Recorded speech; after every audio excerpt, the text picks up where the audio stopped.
Hi, everyone. Welcome to episode 102 of the All Dolphins podcast. So now that we've reset the odometer, number 2, Omar has to be a punter.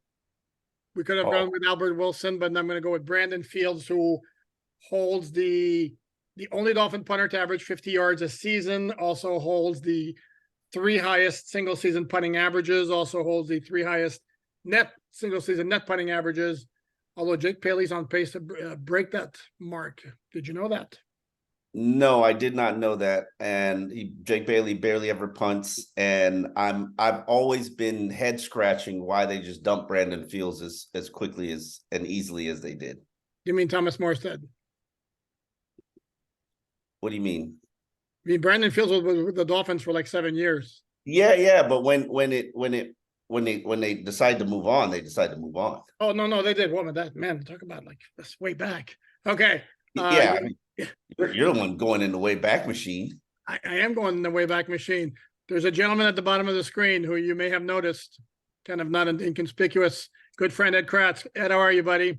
Hey, guys. Good to see everybody. Longtime Eagles writer, covers the Eagles for Eagles Today.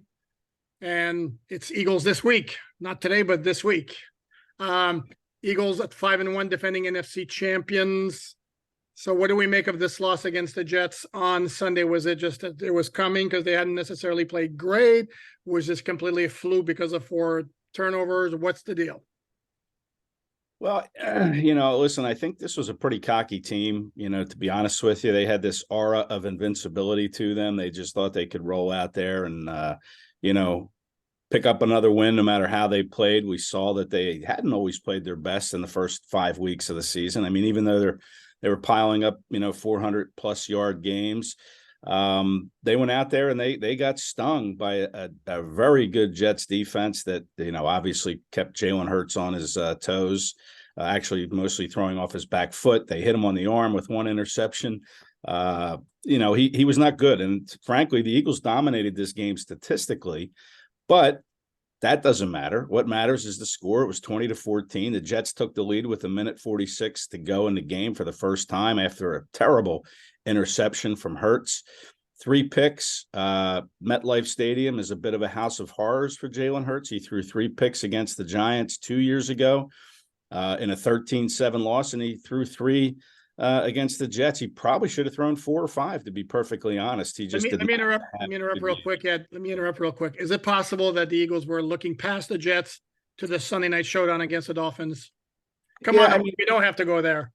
Listen, I've been asked that, and this team is they've got some young guys in key spots, but it's a good veteran-led team with Kelsey, Graham, Cox, Johnson. It shouldn't happen. They should be able to keep their focus. I mean, they went through this last year. They got out to 8-0 and they ended up going to the Super Bowl. Looking past any team, to me, just doesn't seem in their wheelhouse. So I would say they probably weren't looking forward to the Dolphins game, but, maybe in some small way they might have been. But I would say no, I don't think they were. Do you think it's a factor of, the Jets are very good when it comes to the defensive front and the physicalness that they play with? And obviously the Eagles have a pretty good offensive line as well. Do you think that the key was harassing Jalen Hurts? Oh, absolutely. Absolutely. And listen, this Eagles offensive line isn't the same one that started the season, and a concern going into Sunday night's game against the Dolphins is Lane Johnson at right tackle. Lane left this game after about 9 snaps, and the whole right side of this Eagles offensive line now is backups.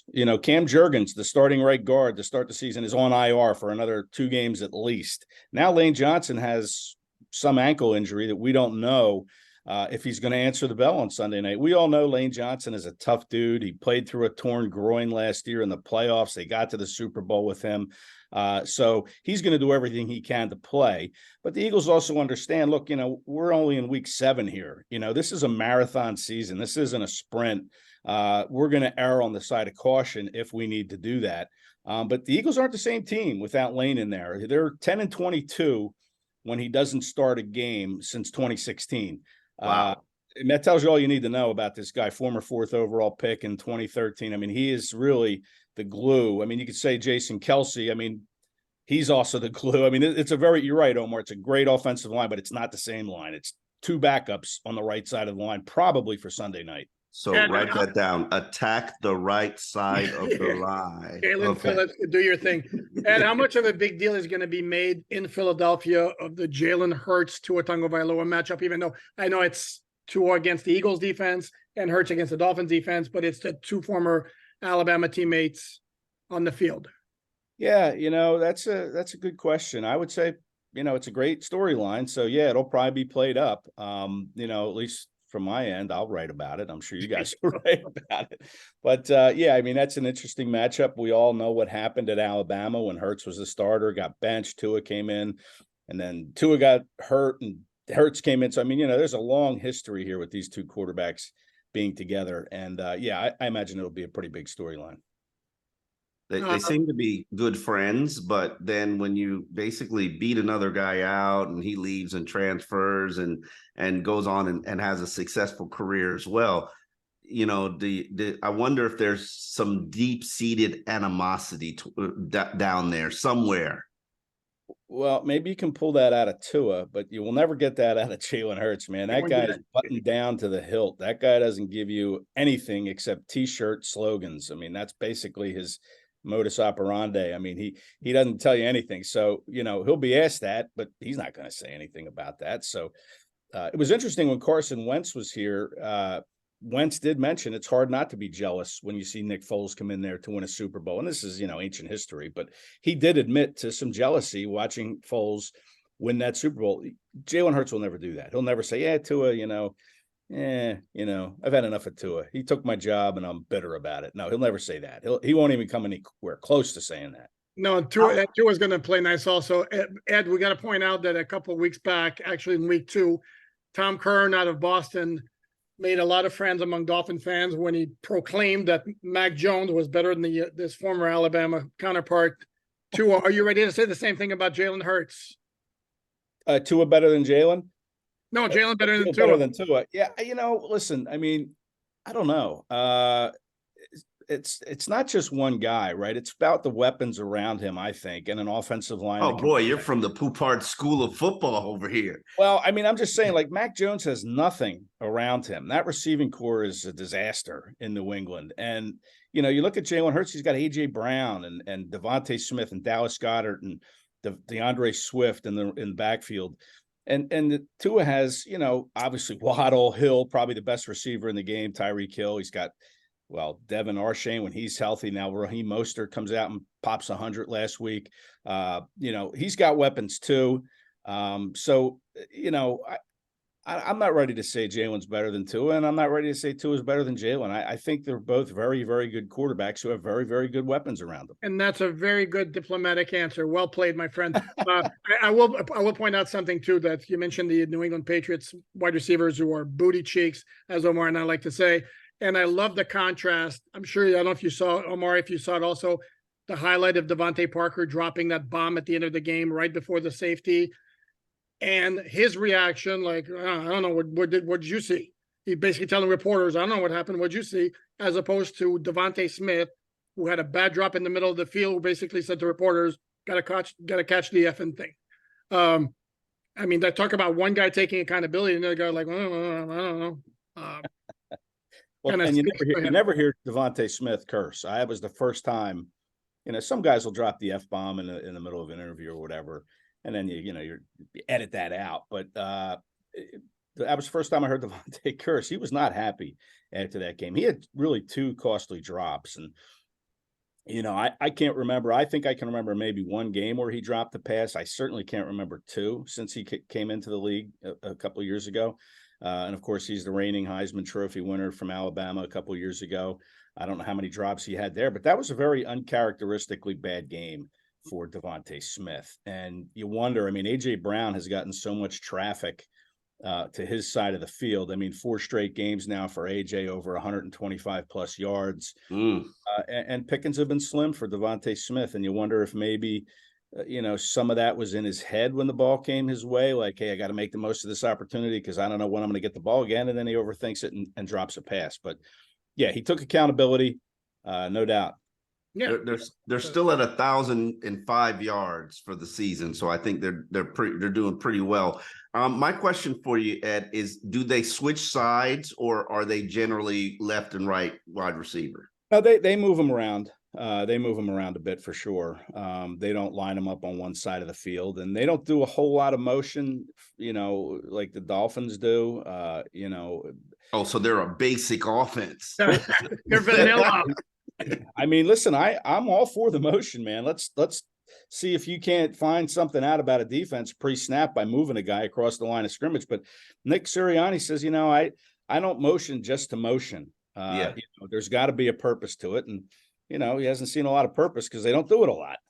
McDaniel says they motion with a purpose. They don't do it just for the sake of. No, they're trying to get a tell before the game, but before the snaps happen. So I mean, but it's obviously very complicated. I got to admit this. When I watch these NFL games, like last night, Dallas and who the hell did Dallas? Oh, Dallas and the Chargers. Oh yeah.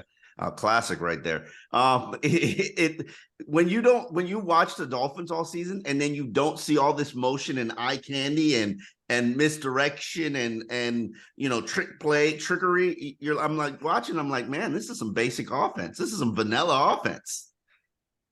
Yeah, and listen, some of these guys with the Eagles have had a hard time getting open. I mean, Hurts, we see he just has nowhere to throw the football because sometimes the receivers, there's nowhere to throw it because they're not getting open. And maybe it's because it's so basic and they're not, motioning and trying to take advantage of matchups, whatever it is. But there are times where they don't win every route, and that puts Hurts at jeopardy. And now, especially with a banged up O-line, he could be in more jeopardy. So I don't understand this philosophy of not motioning. I would motion just to motion, just for some so-called eye candy, right? Move them around, whatever. Just give the defense something to think about.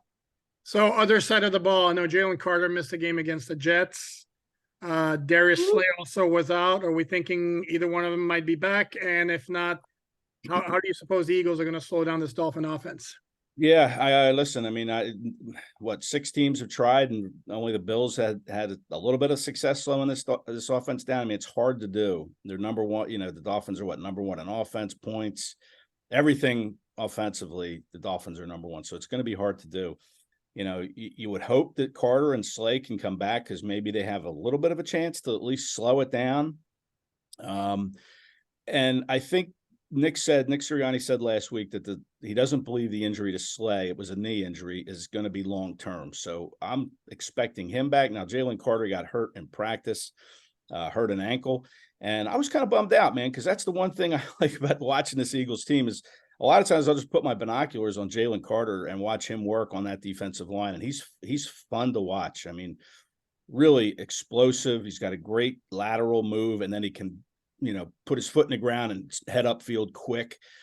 He's fun to watch, but I don't know what his status will be, to be honest. Happened in practice, probably just being cautious with it, understanding, hey, we're in week 7 here. It's not even November or December yet. That's when we want to be hitting our stride. So they may play it cautiously with Jalen Carter. And that's the position the Eagles have great depth at, is that defensive line. Without Jalen Carter, they're fine.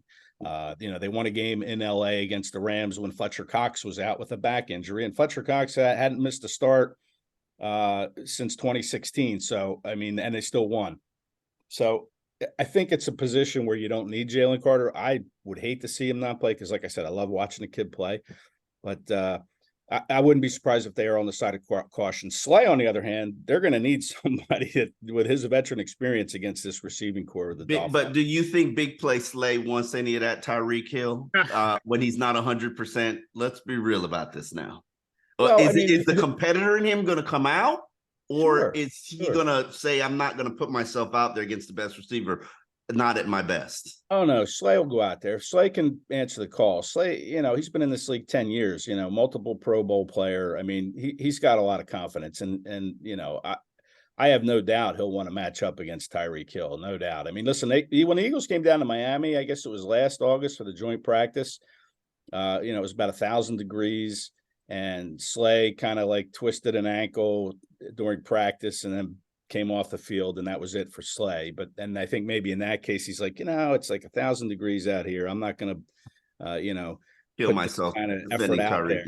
Yeah, so he was out. But I think in a game situation, I mean, Slay oftentimes matches up against the best receiver. We saw him play against Justin Jefferson of the Vikings, shut him down back-to-back years. He relishes the opportunity. And listen, he understands guys get paid too on the other side, and they're going to make plays. But what Slay does well is he's able to, and cornerbacks talk about this all the time, put the play behind him, move to the next play, forget about what just happened. It's on to the next play. People underestimate that quality of a cornerback. Yeah. Xavier has the same thing. I mean, the system is built for them to lose. I mean, that's what's making the NFL a $16 billion empire. It's offensive football. So the number one guy who has to lose is a cornerback. I'm curious about Darius Slay's situation this offseason, because there was an impending divorce, and then all of a sudden they figured out a way to make it right. How did that happen? Yeah, I mean, Slay wanted to stay. His wife likes it here. She wanted to stay. And, happy wife, happy life. So he wanted to take whatever was out there that the Eagles were going to offer, unlike Chauncey Gardner-Johnson, who the Eagles made an offer to, the safety, and he didn't like it. He didn't want to play for what they were offering him. And so he left. He went to Detroit, but he wasn't as invested in Philadelphia as Darius Slay is. So Slay wanted to come back. The Eagles initially released him, said, go ahead and find another suitor out there. I'm not sure there were too many of those, or maybe there were. And he just said, you know what, I'll take whatever you want to offer me within reason. And that's what they did. And he came back, and, now you could argue that, hey, a 3-year deal for a 32-year-old cornerback might not have been the best strategy, but, he'll be paid through year 35. He'll be 35 years old. But listen, these contracts, how they work in the NFL. You can manipulate them somehow in your favor. And Howie Roseman, the GM, does a real good job of that. Is it just me, or has the Eagles' pass defense been a bit spotty? And if so, would part of that be having lost Gardner-Johnson, who was actually a very good player? Well, listen, the Eagles have used 15 defensive backs this year. Their run to the Super Bowl last year, they were healthy, more or less. Every team has injuries, but they stayed away from like key ones at one position and multiple ones at one position. This year, they're getting hammered in the secondary. I mean, Slay's missed a game. James Bradbury's missed a game. Their safety core, they have one healthy safety right now, Terrell Edmonds. Reed Blankenship, a guy that they count on to be the starter. He missed a game early in the season with ribs. He got hurt again on Sunday.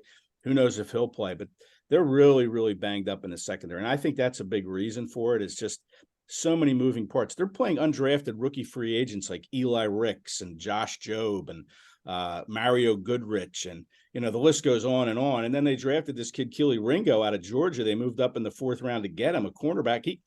It's not good that he can't get on the field over some of these undrafted rookie free agents. And we saw Ringo in the summer. Man, he really struggled badly. So you would think that this is the opportunity for a kid like that from this national championship Georgia team to step up and step in, but he hasn't been able to do that. And I think that's a big reason the pass defense has been spotty, because they're just the injuries and so many different moving parts. It's okay. Dolphins have a 2nd-round pick at cornerback who can't get on the field either. So we feel your pain there. We can relate. We absolutely can relate. But you think it's mostly performance as opposed to the coaching staff kind of trying to make him earn his stripes? Yeah, I mean, listen, he's a big kid, really nice kid. I really like Ringo. Talked to him many times, and you kind of kid you pull for. But sometimes, and JJ Arcega-Whiteside, a receiver, was the same way. Years ago, nice kid, but just couldn't play. And I'm hoping that Ringo is not that guy. I mean, he played in the SEC. You hope he can be developed. You hope that. Listen, if he wasn't a draft pick, he probably would have been cut and tried to get back to the practice squad. I mean, that's how poorly I thought he played this summer. So he's got a way to go to develop his skill set. And maybe he's more of a safety because he's a big kid. He's like 6'2", 210. I mean, he could play safety, and maybe that's what they're trying to do to him. I know he's taking reps at that position. But again, he's got some development that needs to take place. And he's 22 years old, just turned 22. He's a young guy. You hope that the coaches can develop him. I remember like 1 year, like fairly early in his career at Georgia, he was going to be a thing as an NFL prospect. And it kind of like all of a sudden, like because last year, Georgia, whoops, there's some holes in his game. And I guess that's continued.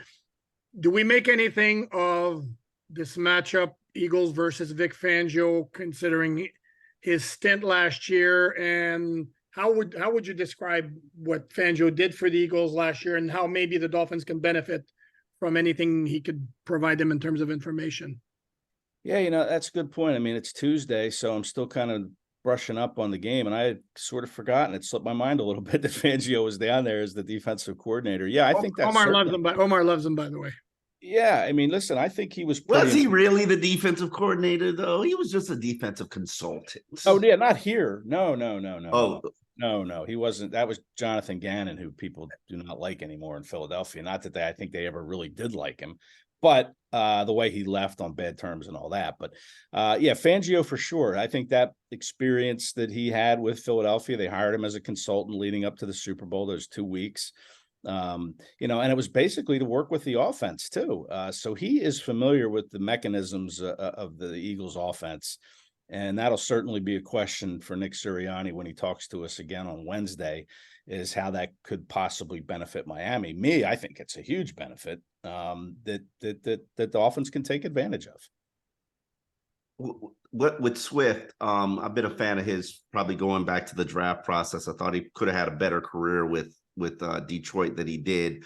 How dangerous is he in this offense, just from a pass catching and touchdown every possible touch kind of playmaker that he is? Yeah, I mean, listen, at one point he was second in the league in rushing yards. He put up 175 in one game and went over at 100 the following week. And obviously injuries have played a part of his career, and he's healthy. This is a contract year, so I always kind of look at that sort of thing skeptically. Like Miles Sanders last year was nicked up, the previous couple of years, would sit out for this, that, and the other thing. And then all of a sudden, boom, he plays all 17, stays healthy, and gets a contract with the Carolina Panthers. Now, guess what? Pure coincidence. Yeah, and he's hurt again. Sanders is hurt again in Carolina. Now, listen, that offensive line is not very good in Carolina, so that could be a reason. But Sanders wanted to stay because of the Eagles' offensive line, because of what Jalen Hurts does in the run game. He's kind of that +1 in the backfield. He can make things happen with his legs, so teams have to respect that, and that opens up other lanes that Sanders was able to exploit. And I think you see the same thing with DeAndre Swift. More of a threat in the passing game. He had 8 receptions this past week, nothing spectacular. It wasn't like for 100+ yards. It was a modest number of yards on those. Good check down option. Good check down option. Get yourself out of trouble. Maybe pick up 3 to 5 yards, and put yourself in second and short or third and short.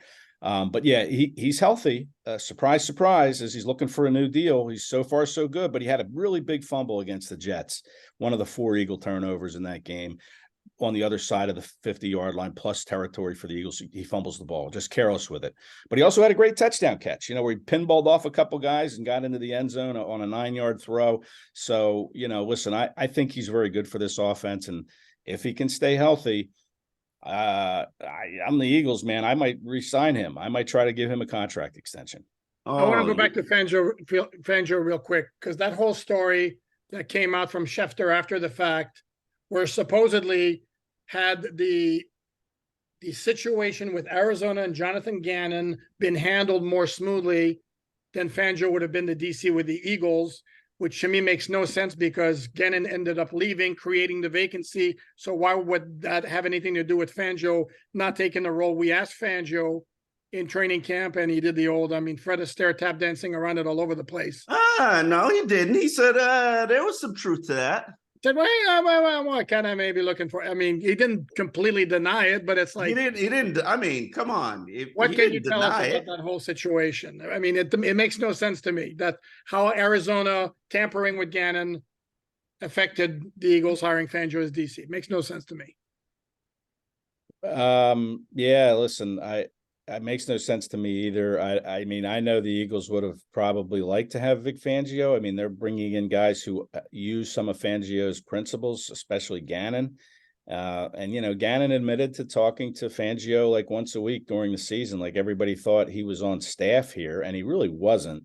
But he was kind of a resource, a guy that, was on speed dial for Gannon that he could, consult with. And he did. So, yeah, it would have made sense for the Eagles to try to bring him in. And I don't know how it all transpired and how he ended up not taking the job. And the Eagles, listen, the guy the Eagles have now, Sean Desai, I really like him a lot. I think he's doing a good job with a defense that had to replace 5 starters. And like I said, the injuries in the secondary, and he's even lost Nakobe Dean, the linebacker that they were counting on. He was on IR after the opener. He's back now. But what he's done is, as far as, and his staff gets credit for this too, as far as getting these guys ready to play. And then unlike Gannon and some of these other DCs we've seen in Philadelphia, Jim Schwartz, who was here now with the Cleveland Browns, they were hesitant to use young kids. But to me, Desai will throw a young kid out there and see what he can do and get him some game experience. We've seen Eagle cornerbacks come through here and get cut who've gone on to other teams who have done very good work with other teams. Shandon Sullivan, I think, with the Steelers. Rasul Douglas was one. Rudy Ford was another. I mean, guys that never really got an opportunity because DCs were hesitant to play these young guys. Desai has no hesitation. They're on this roster, and guys say that, coaches say this all the time. If they're on the roster, they better be ready to play. They're going to play, but they never do, a lot of these younger kids. So Desai throws them out there. He believes that philosophy of, if they're on the roster, we're going to use them. And I give him a lot of credit for what he's been able to do. It hasn't been, some lights out defense, but it's been enough to win. They had only given up 4 field goals against the New York Jets until Hurts' disastrous interception under 2 minutes to play that really cost them that game. And then, but they'd only given up 4 field goals. They've done a really nice job, this defense under Sean Desai. I wanted to ask you about Jalen Hurts, and one of the issues that I have with quarterbacks of his nature and his style is their propensity to scramble when they don't get the looks that they want to see.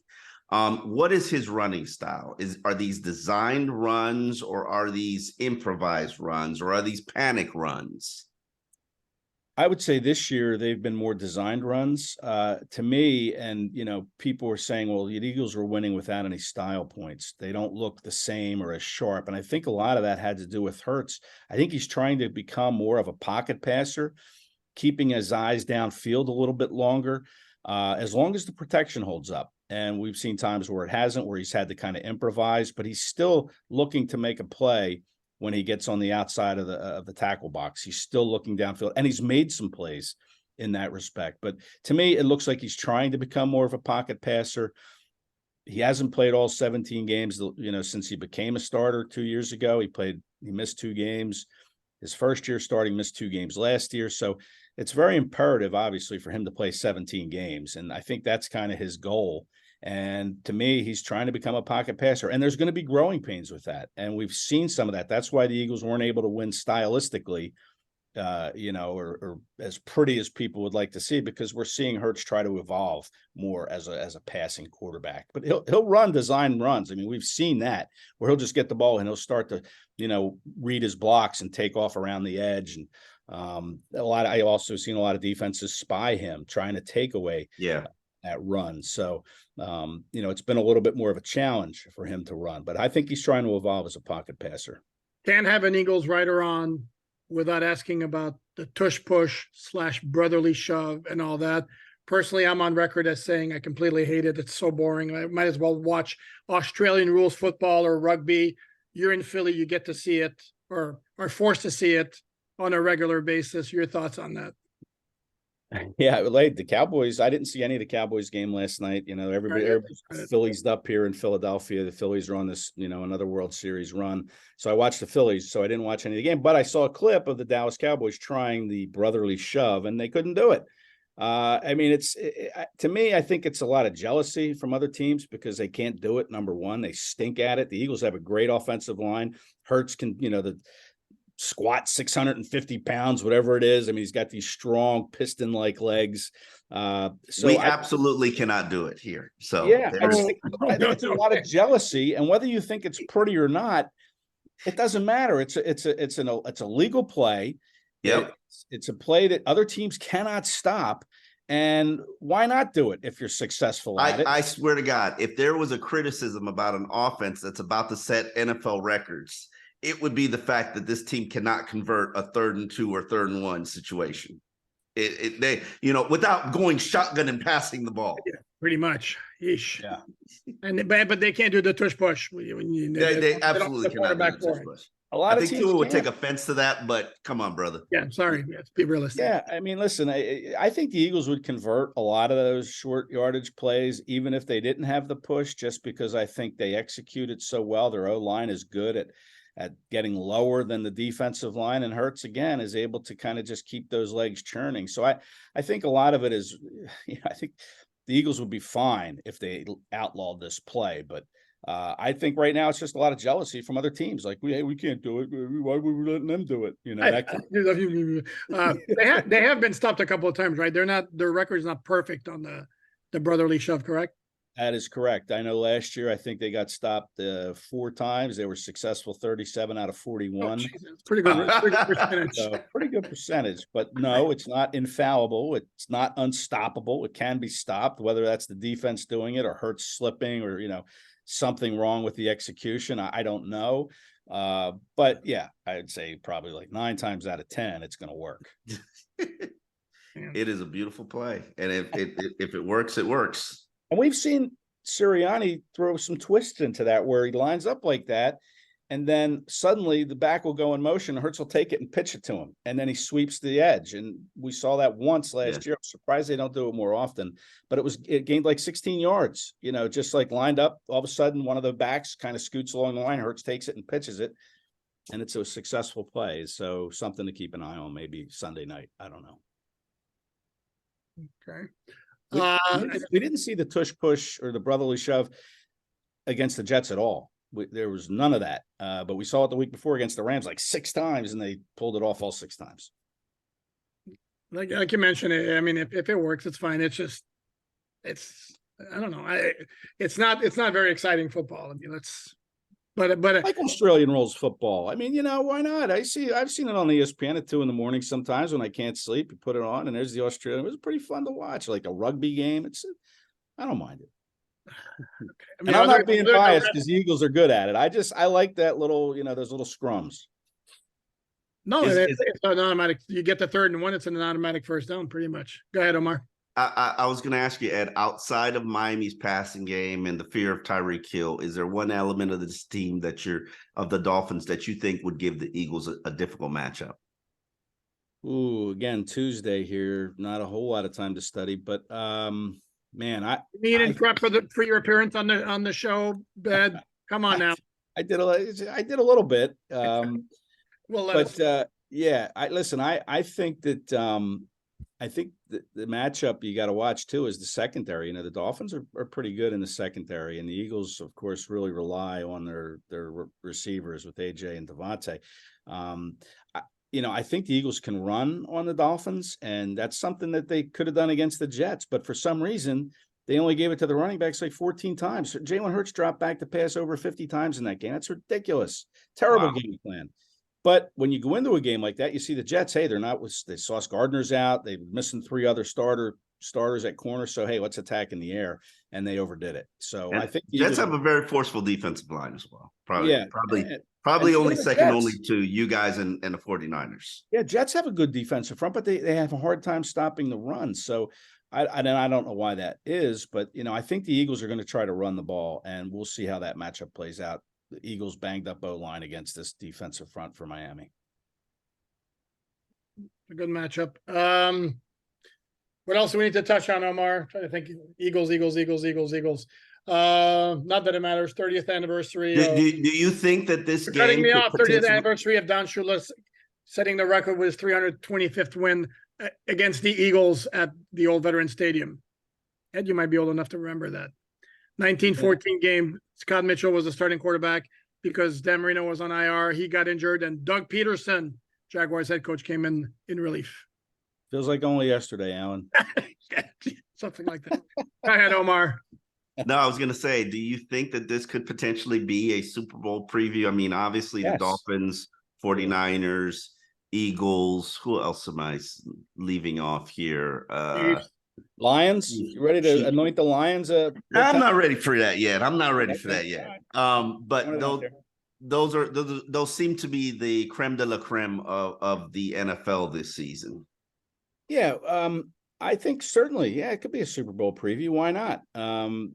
Yeah, I would absolutely say that. Now, here's something that we haven't touched on: is the Eagles are going to be breaking out their Kelly Green uniforms. Alan, you know the Kelly Greens. I love those. Those are The sweet. league gave them permission to use them, and they're going to use the Kelly Green helmet with the old wings on them.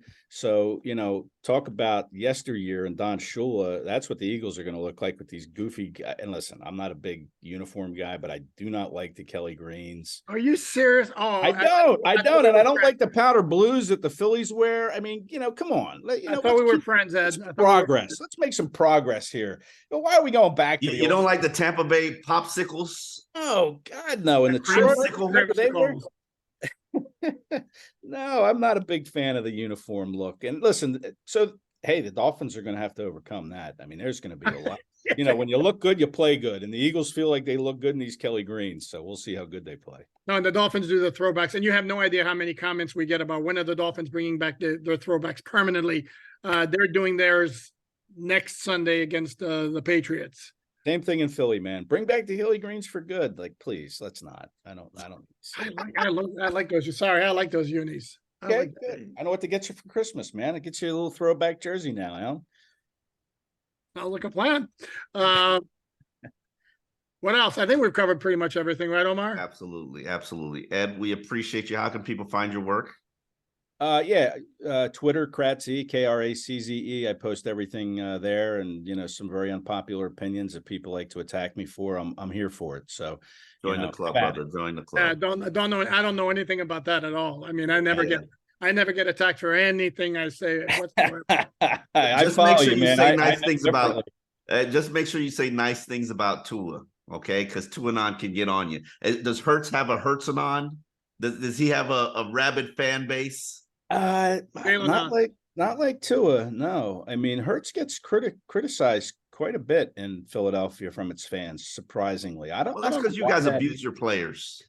Yeah, for the most part, that's probably true. The fans are pretty abusive, but hey, they got behind this Phillies team. They lifted up Trey Turner, who was struggling, gave him a standing ovation, and Turner's taken off. So, yes and no. Mostly yes. Very critical fan base, very hard on the players. But they love their teams. They love the guys deep down inside. They just want them to do well. And Hurts, for some reason, just doesn't have that Tuanon base that Tagovailoa has down there in South Florida. Oh, it's not South Florida. It's Alabama. It's the Hawaii. It's the Polynesian Islands. Hey, I love Tua. Let me just go on record right now for anybody out there that wants to jump on my X feed. Wise guy. Well done. Love Tua. Before we wrap up, also Ed, pitch your podcast. You have a podcast as well, don't you? Yes, I got a couple of them. Eagles Insider Podcast is one. It's on the Fans First Sports Network. Same, you guys have that as well. No, we're free agents now. Oh, you're free agents. Okay, yeah. Can't blame you. But that's terrible. Okay, we'll cut that out. Okay, we need to wrap it up, guys. All right. What's the other one, real quickly? Thanks, guys. What's the other one, real quickly, Ed? Your other podcast? It's Eagles Unfiltered that I do with Connor Miles. Okay, excellent. Thank you so much. Thanks everyone for watching. Omar, you and I are talking tomorrow. All right.